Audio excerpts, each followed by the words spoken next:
बाबा जी,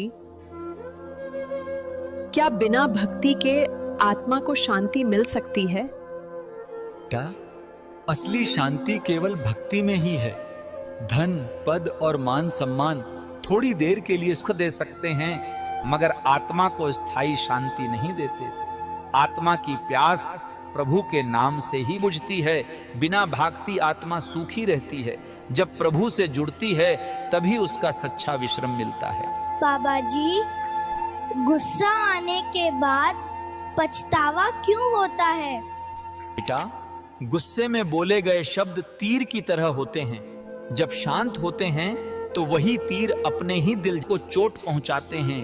यही पछतावा आत्मा को भारी कर देता है। अगर हम क्षमा मांग लें और आगे संयम रखें तो गुस्से का बोझ हल्का हो सकता है। याद रखो, नम्रता से बड़ा कोई हथियार नहीं।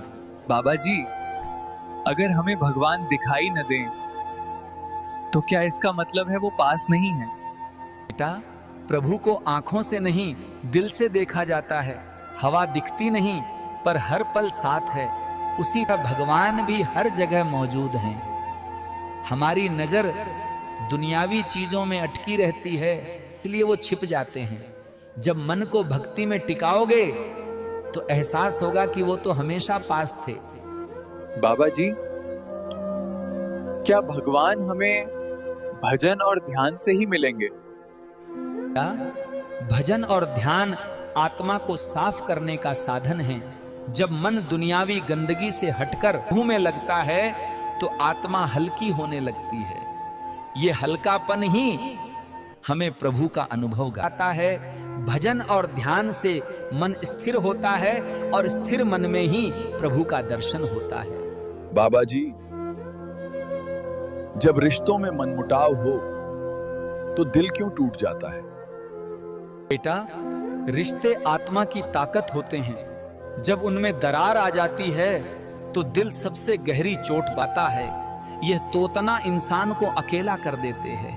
मगर याद रखो, दौरे अहंकार से होते हैं, प्रेम से नहीं। अगर हम पहल करके संवाद करें तो रिश्ते फिर से जुड़ सकते हैं। क्षमा और प्रेम हर मनमुटाव का इलाज है। बाबा जी, अगर कोई हमारे खिलाफ टोना टोटका करे तो उसका क्या असर होता है? टोना टोटका इंसान की नकारात्मक सोच है।